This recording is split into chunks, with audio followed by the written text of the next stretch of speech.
Yang kelima, ini mungkin sebuah kejutan kali. Ternyata gue juga setuju sama UAS soal ini. Bahwa kalau gue mungkin sebutnya ada unclean spirit, oke, di patung.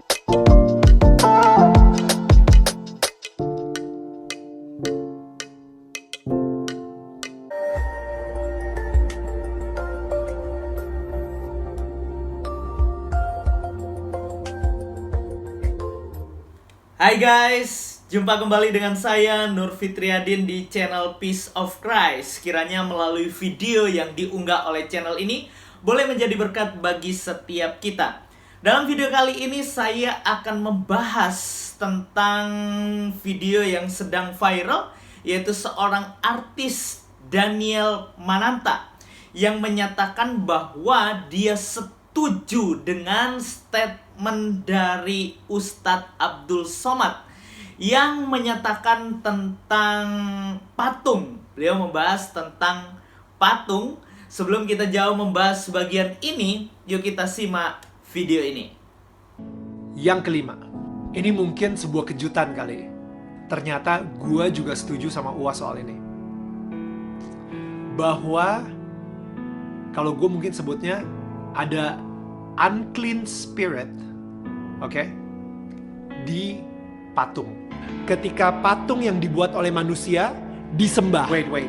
Sebelum lo mau komentar, lo harus baca dulu. Ini again buat orang-orang yang mengakui sebagai pengikut Yesus. Oke? Gue pengen kalian baca dulu Yesaya 44 ayat 13 sampai 20. Baru lu bisa komentar di bawah. Oke, lu harus baca itu dulu, baru lu bisa komentar. Sebelum lu baca itu, jangan komentar dulu. Oke, ini gue pengen ngomong kepada umat Nasrani ya. Ini tercatat di buku sejarah.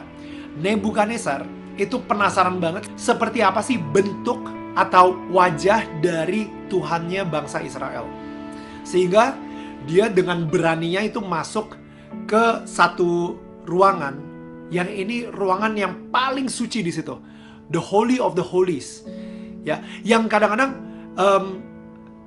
kalau misalnya di perjanjian lama itu sering banget orang gak sengaja masuk, meninggal langsung. Kalau misalnya dia tidak menyucikan diri dia sendiri atau menyembelih kurban gitu. Raja Nebukadnezar saat itu dengan sangat kurang ajar, dia masuk ke dalam ruangan tersebut, Holy of Holies. Apa yang dia lihat? Apa yang dia temukan? Tabernakel, di atasnya ada kayak malaikat cherubim, dan habis itu malaikat cherubim itu ada dua, ngejagain apa? Ngejagain siapa? Dia ngelihat kiri kanan, mana bentuk muka atau bentuk tubuh Tuhannya bangsa Israel ini. Mana? Dia nyari-nyari. Gak ada sama sekali. Dan itu dia kenapa Tuhan marah banget kalau misalnya dia dibentuk sebagai patung. Dia dibentuk sebagai berhala. Sekali lagi, coba baca Yesaya 44 ayat 13 sampai 20. Di situ Tuhan sendiri sampai bilang gitu kalau ini kayu yang lu gunakan untuk membuat patung yang cantik, yang indah, yang ganteng. Dan patung yang sama lu gunakan buat masak, buat bakar kayu untuk menghangatkan badan lo. Dan abis itu patung yang sama yang lu gunakan tiba-tiba lu sembah-sembah. Itu bodoh. Again, bukan gue yang ngomong. Yesaya 44 ayat 13 sampai 20. Right? Jadi di situ gue setuju kalau misalnya ada unclean spirit di patung. Oke, itu dia 5 hal yang gue setuju dengan UAS di pembicaraan kita. Ya, sangat jelas ya guys apa yang dikatakan oleh Daniel Mananta ini, bahwa dia sangat setuju dari statement yang dinyatakan oleh Ustadz Abdul Somad. Nah, sebenarnya dari statement-statement yang dikatakan oleh Daniel Mananta ini, saya bukannya tidak setuju, tapi saya sangat setuju sekali. Sebenarnya ada beberapa statement, dari statement 1 sampai dengan statement yang kelima, saya sangat sependapat dengan Daniel Mananta ini. bahwa semua yang dikatakan itu adalah ajaran-ajaran dari kekristenan tentunya. Dan saya sangat setuju dengan apa yang dikatakan oleh Daniel Mananta ini. Yang menjadi persoalan adalah kata yang diucapkan oleh Daniel Mananta, di mana statementnya mengatakan bahwa dia sependapat atau dia setuju dengan Ustadz Abdul Somad. Nah, ini yang menjadi persoalan yang perlu diluruskan atau menjadi pembahasan kita. Sebenarnya apa sih ungkapan atau apa sih statement dari Ustadz Abdul Somad? Dari pernyataan Ustadz Abdul Somad ini, kalau kita cermati, kalau kita pelajari jauh lebih dalam, menyatakan bahwa dalam iman kekristenan itu adalah menyembah kepada patung salib. Makanya dibilang bahwa salib itu adalah ada jin kafirnya dan lain sebagainya. Itu yang dikatakan oleh Ustadz Abdul Somad. Nah, perlu diingat bahwa apa yang dikatakan oleh Daniel Mananta ini sebenarnya tidak begitu seharusnya. Kita tidak sependapat dengan apa yang dikatakan oleh Ustadz Abdul Somad, bahwa itu adalah statement yang keliru yang harus diluruskan. Bahwa dalam iman kekristenan itu bukan menyembah kepada patung. Lalu yang menjadi pertanyaan, untuk apa ada patung salib Tuhan Yesus? Nah, sebelum kita jauh membahas bagian ini, kita mengingat apa sih pesan Tuhan tentang 10 hukum. Yaitu Alkitab mencatat di dalam Keluaran 20 ayat yang keempat sampai dengan ayat yang kelima. Di sini dicatat tentang bagaimana patung ya, tentang bagaimana keberadaan patung nih. Alkitab mencatat, jangan membuat bagimu patung yang menyerupai apapun yang ada di langit di atas, atau yang ada di bumi di bawah, atau yang ada di dalam air di bawah bumi. Jangan sujud menyembah kepadanya atau beribadah kepadanya. Sebab aku Tuhan Allahmu adalah Allah yang cemburu, yang membalaskan kesalahan bapa kepada anak-anaknya, kepada keturunan yang ketiga dan keempat dari orang-orang yang membenci aku. Jadi sangat jelas di sini bukan persoalan membuat patung yang dipersalahkan, tetapi yang membuat dan menyembah kepada patung itu. Kalau membuat patung bagi saya itu gak ada persoalan. Tapi kalau dia membuat sekaligus menyembahnya, itu yang menjadi persoalan.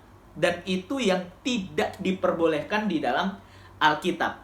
Kalau kita perhatikan statement dari Daniel Mananta, Yesaya 44 ayat yang ke-13 sampai dengan ayat yang ke-20, sebenarnya yang membuat patung, kalau kita membuat patung itu bukan persoalan.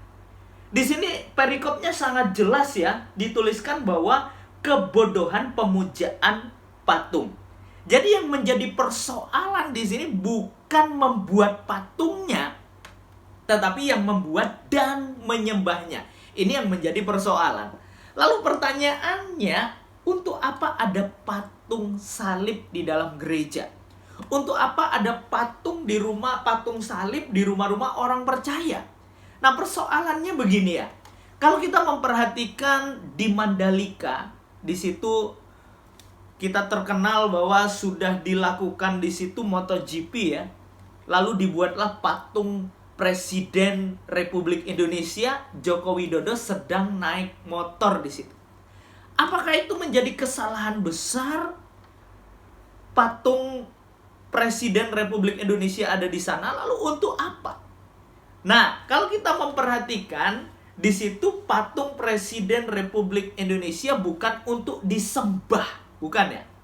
Tetapi untuk apa? Supaya mengingat bahwa di situ itu ada ikut andil presiden untuk mengerjakan proyek besar MotoGP. Jadi mengingat bagaimana karya Presiden Republik Indonesia, untuk mengingat. Lalu yang menjadi persoalan, untuk apa ada patung salib Tuhan Yesus di rumah orang-orang Kristen? Tentunya itu bukan untuk disembah. Ini perlu diingat baik-baik ya.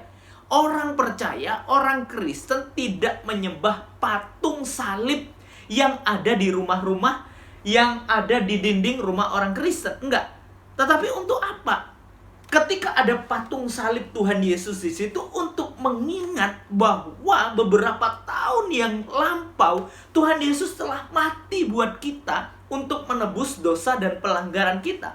Bukan berarti orang-orang percaya, orang-orang Kristen menyembah salib yang ada di dinding-dinding orang Kristen.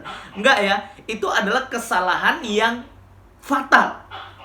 Statement UAS menyatakan bahwa orang percaya, orang Kristen itu menyembah patung. Apakah Daniel Mananta ini setuju dengan statementnya UAS bahwa orang Kristen itu menyembah patung? Tentunya ini adalah sesuatu yang perlu diluruskan. Kalau saya tidak sependapat dengan Ustadz Abdul Somad yang menyatakan bahwa kekristenan itu menyembah kepada patung. Enggak. Tapi kekristenan ada patung salib di rumah-rumah orang Kristen itu hanya untuk mengingat betapa besar pengorbanan Kristus. Lalu yang menjadi pertanyaan, untuk apa ya kalau di rumah kita ada foto suami istri yang sedang menikah? Wah, ini untuk apa ada di situ? Apakah untuk disembah? Enggak kan? Tapi untuk mengingat, wah dulu kita pernah menikah, dulu kita pernah pemberkatan dan lain sebagainya. Tentunya ke arah yang seperti itu. Bukan berarti ketika ada patung salib di rumah orang Kristen, berarti orang Kristen itu menyembah kepada patung. Tidak kan? Gak seharusnya kita mempunyai statement atau pemikiran seperti apa yang sudah dipikirkan oleh Ustadz Abdul Somad. Gak sama ya, berbeda. Lalu ini pemikiran yang penting bagi setiap kita. Di rumah kalau ada patung bukan berarti orang itu menyembah kepada patung. Dan tidak menutup kemungkinan lagi orang yang di rumahnya tidak ada patung, apakah secara otomatis orang itu dikatakan tidak menyembah patung? Enggak juga kan? Nah, di sini kita perlu ingatkan lagi bahwa orang Kristen jika ada patung Tuhan Yesus, patung salib di rumahnya, bukan berarti orang Kristen itu menyembah kepada patung. Tidak kan?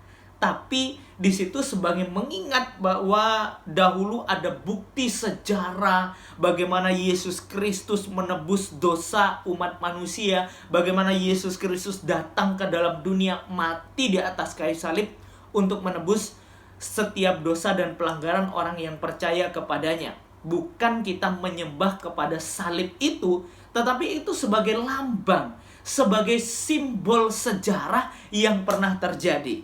Jadi seperti itu ya. Saya berharap setiap kita memahami apa dasar iman kekristenan. Saya berharap bahwa setiap kita bukan menyembah kepada patung, tetapi kita menyembah Allah yang hidup di dalam Yesus Kristus. Kiranya video ini boleh menjadi berkat bagi setiap kita dan membukakan wawasan kita untuk berpikir benar dan hidup dalam kebenaran. God bless you.